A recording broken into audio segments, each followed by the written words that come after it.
রাধারানী প্রেমের কথা বলছেন, কৃষ্ণ রাধার প্রেমের কথা বলছেন। বলতে বলতে রোহিণী মাতার গলা নিচু থেকে উচ্চস্বরে তিনি বলতে আরম্ভ করেছেন। এত উচ্চস্বরে বলছেন যে সেই স্বর রাজসভা অবধি চলে গেছে।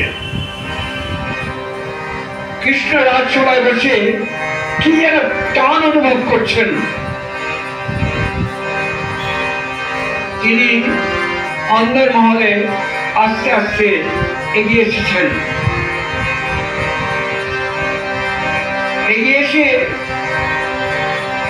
দেখছেন সুভদ্রা ভাব বিমল নেত্রে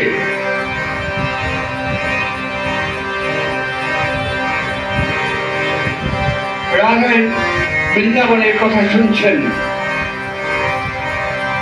কৃষ্ণ এসে সুভদ্রার বাম পাশে দাঁড়িয়ে দণ্ডায়মান হয়েছেন। কৃষ্ণ প্রেমের কথা, রাধা প্রেমের কথা শুনতে আরম্ভ করেছেন। বলরামও শুনেছেন। বলরাম এসে সুভদ্রার ডান দিকে দাঁড়িয়েছেন।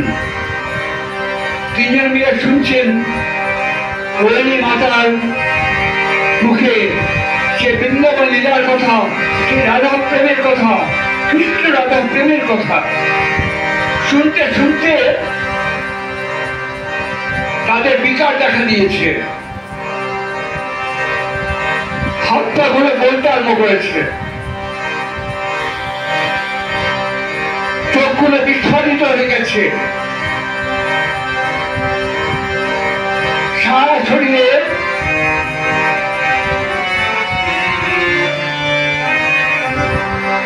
কম্পন, যেন সমাধিস্থ হয়ে আছেন কৃষ্ণ প্রেমে, রাধা প্রেমে, বৃন্দাবন লীলায়। শুনতে শুনতে জগন্নাথ, বলরাম, সুভদ্রা প্রত্যেকের চোখ বিস্ফারিত, বড় বড় চোখ হয়ে গেছে। আর হাত পা গলতে আরম্ভ করেছে। তারা শুনছেন বৃন্দাবনের কথা, তারা শুনতেন রাধারানী প্রেমের কথা। জয় রাধে গোবিন্দ, রাধে গোবিন্দ, রাধে গোবিন্দ, রাধে জয় রাধে গোবিন্দ।